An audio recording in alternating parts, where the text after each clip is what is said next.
A partir de hoje, a TV Cultura realiza a série de programas especiais Educação Novos Rumos. Com a presença de especialistas, professores e estudantes, vamos debater o ensino no Brasil e analisar a medida provisória que pretende alterar a estrutura do ensino médio. A reforma tem causado inquietação em alunos, escolas e educadores. Nosso tema de hoje é o diagnóstico do ensino médio brasileiro, virtudes e problemas.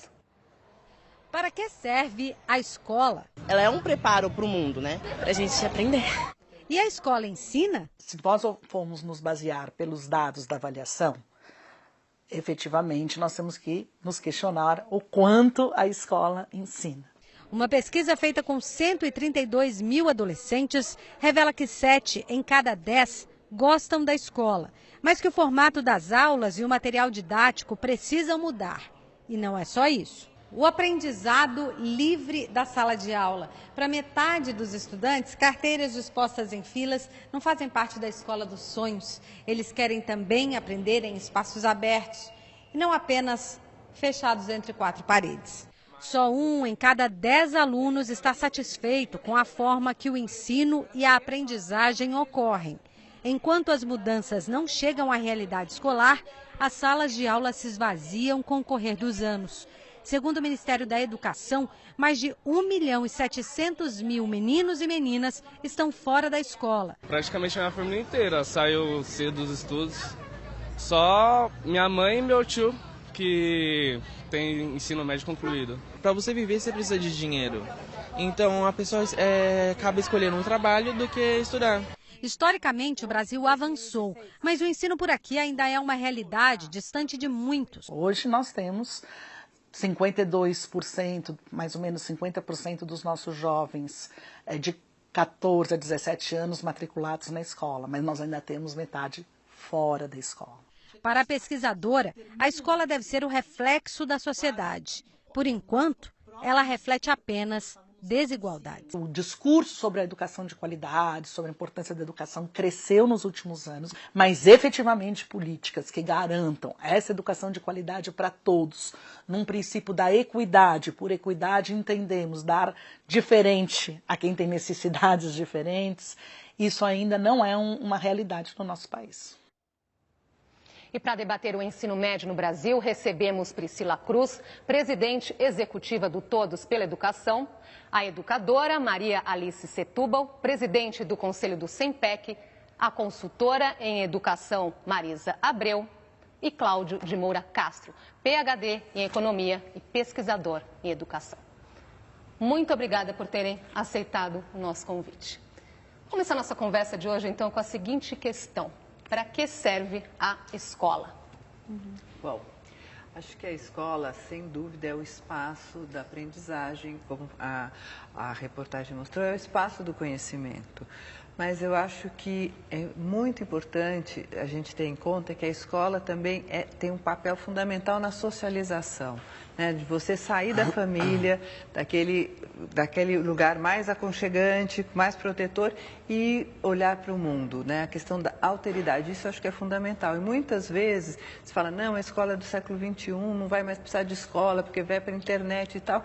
Eu sou absolutamente contra essa ideia, porque, claro, a questão do conhecimento ela está mais aberta, mas a escola é fundamental para todas as crianças e adultos e jovens, desculpe, todas as crianças e jovens, para que eles possam ter acesso a um conhecimento que o país considera fundamental e que essas crianças e jovens podem ter acesso a essa socialização, a pensar diferentes pontos de vista, a largar o mundo. E aí a escola tem esse papel fundamental de fazer essa ponte com o mundo e com as questões contemporâneas. Cláudio.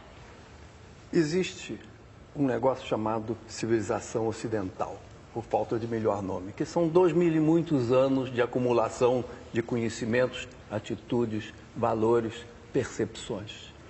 Um papel fundamental da escola é dar uma bela amostra desses conhecimentos para a juventude e prepará-la não só para continuar nessa aventura intelectual de entender isso tudo, que não é pouco, mas também lidar com os assuntos do cotidiano. E, como diz a Neca, a escola, essa coisa só se resolve se houver uma boa química interna dentro da escola de interação das pessoas. Priscila. Bom, concordando, né, com os meus dois colegas aqui, acho que só vou adicionar o seguinte, acho que é exatamente isso, o papel da escola vai muito além daquilo que a gente até ouviu na reportagem, que é preparar para o vestibular, para o Enem, vai muito além disso. Mas acho que é bom também de trazer a escola, essa discussão do para que serve a escola também para o século XXI, que não é computador, não é tablet, não é informática, não é internet, mas é a gente começar a pensar qual essa escola que vai preparar os alunos para esse momento, para essa contemporaneidade. Os alunos, eles com certeza, eles precisam de um preparo muito diferente daqueles que, aquela preparação que eu recebi quando eu estava no ensino médio, que os meus pais receberam, então acho que a gente tem que também olhar à luz disso. É muito diferente, acho que tem muito mais a ver, tem aí uma série de conteúdos que a gente tem que garantir, não tem a menor dúvida, mas ajudar esses alunos a elaborar um pouco melhor a sua capacidade de pensar, de aprender o tempo inteiro. Cada vez mais, os alunos todos, eles vão ter o tempo inteiro que aprender, a vida inteira. Então, acho que essa escola precisa estar o tempo inteiro antenada com isso. Marisa. Olha, em primeiro lugar, eu não tenho dúvida, como a Neca disse, que a escola é o primeiro espaço público que a gente frequenta. A gente sai do espaço da família, seja ela qual for, nós temos vários modelos de família, e a escola, mesmo que ela seja privada, é o primeiro espaço de socialização. E eu gosto muito do que a nossa Lei de Diretriz e Base da Educação diz. Ela diz que o processo educacional é mais amplo do que a escola, mas que existe uma educação escolar e que essa educação escolar tem como objetivo o desenvolvimento integral da pessoa, a preparação para o mundo do trabalho e para o exercício consciente da cidadania. E é claro, a escola desempenha um papel, eu sempre uso essa expressão para os meus alunos, de uma corrida de bastão. É como se ela passasse o bastão entre gerações desse conhecimento acumulado que está sempre sendo renovado, para que esses jovens possam ir adiante na sua vida e na construção do conhecimento da humanidade. Agora, ao longo aqui da nossa série, nós vamos falar da questão da reforma. Os especialistas, né, são unânimes, professores e estudantes também, de que a necessidade de mudança, porque não está dando certo, né? Até o documento aqui, eu trouxe a justificativa para a necessidade dessa reforma, e o nosso ministro da Educação justifica que a proposta da reforma diz que a Lei de Diretrizes e Bases da Educação Nacional, a LDB de 1996, não atingiu os resultados previstos, entre eles consolidar conhecimentos adquiridos no ensino fundamental e formar indivíduos capazes de transformar a realidade. Então, ele está afirmando aqui que isso não está acontecendo. Qual é o ponto principal? O que nos impede de chegar nesse objetivo? Posso falar?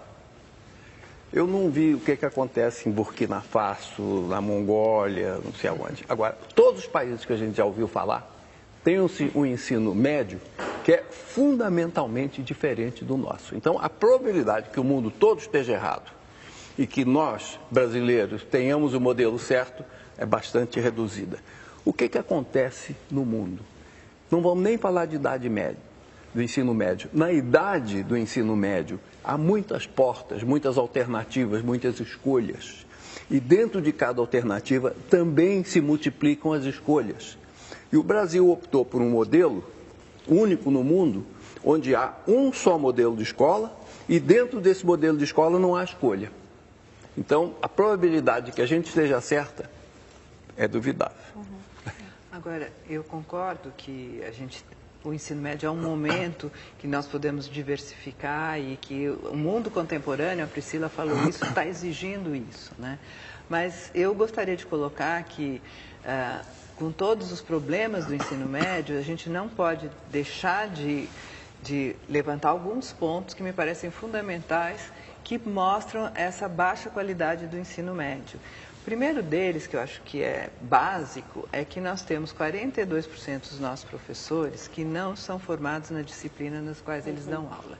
Então, e principalmente num momento onde nós estamos querendo aprofundar os percursos, que eu acho que é muito interessante, como é que nós vamos fazer esse aprofundamento com professores que não são formados naquela disciplina? Se a gente acredita que conhecimento é fundamental, e que essa capacitação dos professores, ela é fundamental para que a escola tenha um bom desempenho. Então, eu acho que um ponto fundamental é pensarmos a questão da formação dos professores. E eu daria só rapidamente um passo atrás para falar da qualidade do ensino médio, que nós não estamos alcançando as metas, é que os nossos anos finais do ensino fundamental também não estão alcançando a meta. Então, se nós vamos só pensar no ensino médio, nós vamos continuar com esse gargalo do ensino fundamental 2, que os alunos estão saindo do ensino fundamental 2, muitos deles. Então, se nós tomamos em conta só os alunos dos chamados nem estudam e nem trabalham, mais da metade deles, 52% deles, alunos não terminaram o ensino fundamental. Então, se nós vamos melhorar esse ensino médio, esperamos que sim, mas esses alunos precisam voltar para o fundamental, terminar o fundamental para ir ao ensino médio. Quer dizer, eles não deixaram o ensino médio só porque não estão interessados. Então, nós temos uma questão de professores e de ensino fundamental 2 para que seja resolvido, para que consigamos ter uma qualidade no ensino médio. E uma outra questão que chama muita atenção em vários estudos, aí mostram várias pesquisas, é que os estudantes não veem sentido naquilo que eles aprendem. Priscila. Eles não estão vendo sentido, eu vou pegar também o ponto da NECA. Isso tem muito a ver com formação de professores, isso tem a ver com a configuração do nosso currículo, que é o ponto do Cláudio. Eu vou aproveitar também esse gancho para mostrar, assim, para tentar explorar aqui um pouquinho melhor. Da mesma forma que a Marisa falou, que tem uma corrida de bastão entre gerações, também tem uma corrida de bastão entre os alunos ao longo de toda a trajetória. Aí eu queria até colocar um pouquinho mais, um ponto atrás ainda daquilo que a NECA colocou. Eu sei que a gente não pode ir indo para trás, senão a gente não faz nada. Mas eu tenho profunda convicção que a gente tem um elemento que é central, que é garantir a alfabetização de todas as crianças. Já parte por aí. Metade das crianças estão alfabetizadas com 8 anos de idade. Então, assim, metade das crianças já estão excluídas. A gente já colocou metade de lado e a gente começa a olhar só para a outra metade. E essa outra metade vai se reduzindo ao longo de toda a trajetória. Mas o ensino médio tem sim um problema que é específico do ensino médio. Porque a gente tem conseguido resultados melhores em outras etapas, e o ensino médio é quando a gente tem os piores resultados. Por conta dessa trajetória, é como se fosse um jogo de futebol. Você está perdendo um jogo de futebol de 4-0 no primeiro tempo. É difícil você reverter esse jogo no segundo tempo. Mas o problema é que nesse segundo tempo você tem os piores jogadores, você tem os piores treinadores, enfim, você tem a pior tática. Aí você não consegue mesmo mudar esse jogo. Então, acho que tem duas grandes frentes. Tem que melhorar para trás, não tem a menor dúvida, e melhorar a própria etapa. Aquilo que o Cláudio falou, o Brasil tem um desenho de ensino médio que não faz o menor sentido, e a gente tem que melhorar os professores, porque não existe nenhum outro fator que consegue realmente fazer com que todas as crianças aprendam que não seja o professor.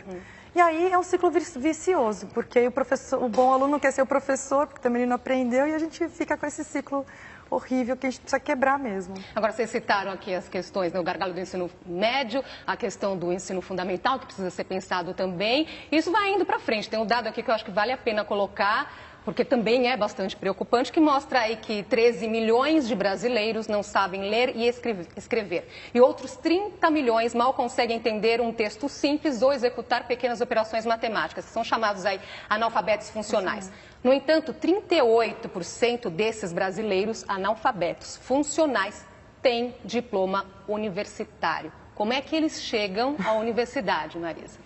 Pois é, então, olha, retomando aqui o que os colegas disseram, nós temos um problema geral na estrutura educacional brasileira, que vai acumulando, como disse a Priscila. Se a gente parte na corrida com o problema vai se acumulando. O ensino médio chama mais atenção, e passou a chamar mais atenção nos últimos anos, porque a aprendizagem estacionou. A gente tem esse problema imenso ainda de alfabetização, mas o IDEB dos anos iniciais melhorou, o IDEB dos anos finais já não atingiu as metas definidas pelo MEC, mas ainda deu uma melhoradinha. Mas eles vão passando de etapa, então, sem aprender. Claro, vai acumulando o problema. Agora, onde é que o problema do ensino médio se torna maior? É no tal de currículo único engessado. A nossa legislação educacional, eu acho que a LDB é muito produtiva nisso, né? Ela diz que nós temos que ter uma educação geral para inserção nessa vida, que as atividades profissionais, inclusive, se modificam ao longo da vida adulta de cada indivíduo no século XXI, mas o ensino médio é a etapa final da educação básica geral, mas isso não significa que ele tenha que ter um único currículo de 13 disciplinas congelado para todo mundo. Chega numa idade dos jovens, que eles são muito mais exigentes e mais críticos, o problema se acentua, claro.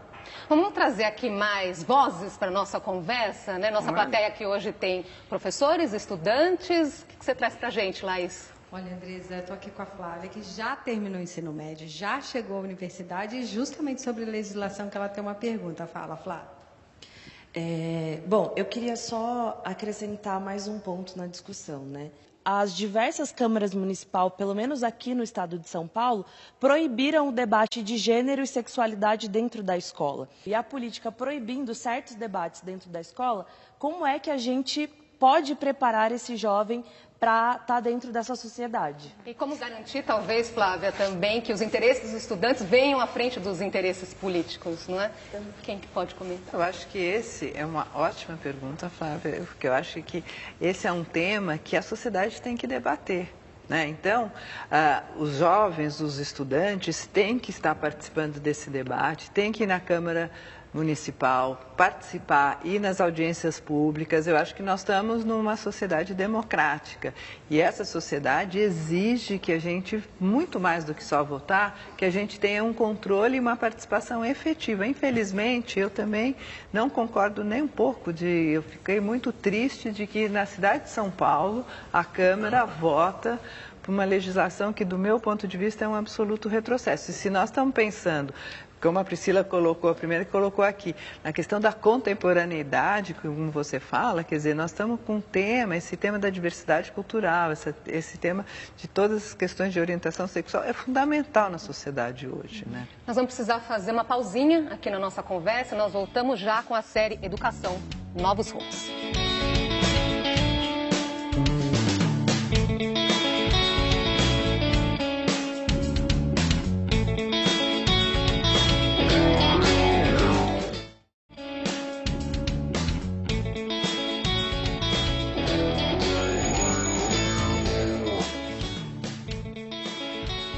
Estamos de volta com a série Educação Novos Rumos. Hoje apresentamos o diagnóstico do ensino médio no Brasil. Com a gente, Priscila Cruz, presidente executiva do Todos pela Educação, Maria Alice Setúbal, presidente do Conselho do SEMPEC, a consultora em Educação Marisa Abreu e Cláudio de Moura Castro, PhD em Economia e pesquisador em Educação. No primeiro bloco, nós começamos aqui esquentando nossa conversa, vocês apresentando uma série aí de problemas em relação ao ensino médio. Vamos tratar de um outro dado desse, a questão de que 30% das matrículas do ensino médio estão no período noturno. Isso também deve ser levado em consideração? Muito, né? Sim. A gente tem mais de 30% dos alunos no turno noturno. Isso é muito preocupante porque os piores indicadores, os piores resultados estão justamente para esse aluno que está no noturno. Então, a gente pode pegar qualquer indicador, aprendizagem de matemática, aprendizagem de língua portuguesa, evasão, abandono, repetência, tudo é muito pior para esses alunos. E a gente tem uma parcela enorme ainda de alunos que estão no noturno por duas razões. Ou porque trabalha e aí não consegue focar, né, os seus esforços nos estudos. E aí as pesquisas também têm apontado que uma das razões da evasão é justamente o cansaço, ele não aguenta, é muita carga de trabalho, mais o estudo e tudo mais. Ou porque ele não quer ir para o diurno, porque o noturno é um pouco mais tranquilo, ele acha que ele consegue passar, que lá todo mundo finge que estuda, finge que dá aula, finge que acontece, e aí você consegue fazer o ensino médio mais light. Então, acho que isso tudo faz parte do problema. Assim, acho que a gente tem aí um diagnóstico muito claro que 1/3 dos alunos estão numa situação muito ruim, muito precária dentro dessa educação. O ensino médio, por exemplo, deu um salto imenso de matrícula na segunda metade dos anos 90. Mas ainda bem, né? Claro, foi ótimo, foi ótimo. Mas isso é um ponto positivo, claro, né? É um mas ponto a positivo. Qualidade é que não vem acompanhando essa O problema é como quantidade. é que a gente fez isso. No ensino fundamental, por exemplo, a gente criou aquele turno intermediário, lembram? Uma turma ficava das 8 às 11, outra das 11 às 2, outra das 2 às 5. E claro que não dá para mandar aluno de ensino fundamental para o noturno. O que a gente fez? Fez isso com o ensino médio brasileiro. O crescimento significativo das matrículas pela pressão da sociedade, o que é absolutamente positivo, teve como resposta a ampliação da matrícula no ensino noturno. E isso é um problema, nós temos que resolver essa questão, porque os resultados são mais baixos no noturno, porque ninguém consegue trabalhar 8 horas por dia, estudar de noite e ter o mesmo rendimento, né? Então, a questão central da jornada escolar no ensino médio tem que começar pela redução da matrícula no noturno. Essa é uma questão séria que a sociedade brasileira tem que enfrentar. E as pesquisas estão mostrando, né, que a questão da jornada escolar, a quantidade de horas faz diferença e tem um impacto no conhecimento e na aprendizagem dos alunos. Então, como a Marisa e a Priscila colocaram, no noturno você acaba tendo quase que 2 horas de aula. E isso é, obviamente, muito pouco. Mas nós temos que pensar o noturno como... Porque tem muitos trabalhadores também, né? Então, jovens trabalhadores. Então, eu acho que, assim, temos que pensar qual seria o noturno viável. Acho que alguns estados, Minas Gerais, está tentando buscar um noturno que seja viável, de qualidade, porque outros estados acabam incentivando... O que é um noturno viável? É você ter mais flexibilidade. Então, você pode fazer por disciplina, você pode ser um ensino noturno semestral, você pode ampliar o número de... as horas, ampliar o número de anos. Então, acho que tem várias configurações diferenciadas, né? Porque, senão, acontece que muitas escolas acabam incentivando que esse aluno vá para o EJA, Educação de Jovens e Adultos. Então, assim, você pula uma etapa e acaba tendo um EJA, que também é um outro problema de qualidade, né? Vamos ver o problema de outro ponto de vista. A sociedade brasileira já se deu conta de que ir para a escola é importante. Já se deu conta de que obter o diploma é importante. Isso é muito fácil, porque conta no currículo, etc.